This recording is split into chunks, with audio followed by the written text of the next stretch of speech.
குட்டிலாம் தேடிட்டு இருக்குது, பொட்டாட்டி புள்ள குட்டிலாம் தேடிட்டு இருக்குது. நீ பாட்டுக்கு ஜாலியாக எங்கிட்டு இருக்குது. எத்தனை புள்ள குட்டி தான் நாயா இப்போ பிள்ளைய பற்றி ஃபோட்டோ எதுக்கடா நான் பிடிக்கிறேன். நீ ஷூட்டிங் நீ அவ்வளோ ஆனாலக்கண்ணா நீ என்னங்கிற என்னங்கிற 30 குட்டி 40 குட்டியை பெற்று போடுவாங்க. ஒரு கஞ்சி இருக்குதா இல்லையா?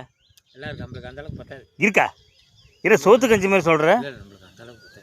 விவரம் பார்த்தாது 30 குட்டி நாய் கூட ஒரு 10 குட்டி 15 குட்டி சிரிக்காதையா.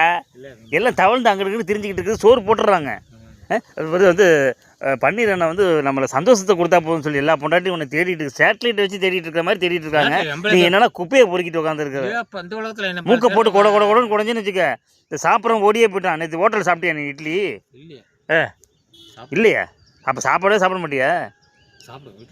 எல்லாத்தையும் முன்னாடி சாப்பிட்டுட்ட பொண்டாட்டிங்கள சொச்சம் தான் இருக்குது. அதுவும் போய் நீ சரியில்லை. கஞ்சி இருக்குதா இல்லையா?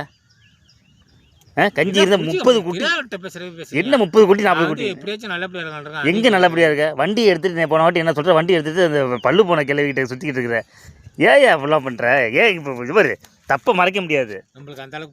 விவரம் பார்த்து பல்லு போன கிளவி வயசு பொண்ணு மாதிரி ஒரு 30 பொண்டாட்டிங்களே வயசு பொண்ணு மாதிரி இருக்குது. அதை போய் சுத்துறா அப்படின்னு சொன்னா பல்லு போன கிளவியை போய் சுத்திக்கிட்டு இருக்கிறியே.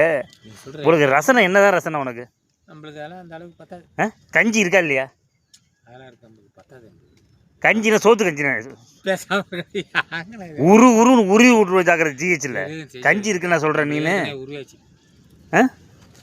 அப்போ நேற்று என்ன சொன்ன? கஞ்சி இருக்கிறனால தான் நான்லாம் பிள்ளைய பார்த்து என்ன 30 பிள்ளை நீலாம் பெப்பியான்னு சொல்லி தெனவட்டா பேசுகிறேன். ஏன்னா தண்ணி போட்டுக்கல பண்ணி நான் பண்ண மாட்டேன்னு சொல்லி பார்த்தா விவரம் பத்தாது முடிச்சு விட்டுறியே. 30 குட்டி 40 குட்டியை பெற்று போட்டால் உனக்கு மனுஷனா மிருகமாயா? கேட்குற? ஓ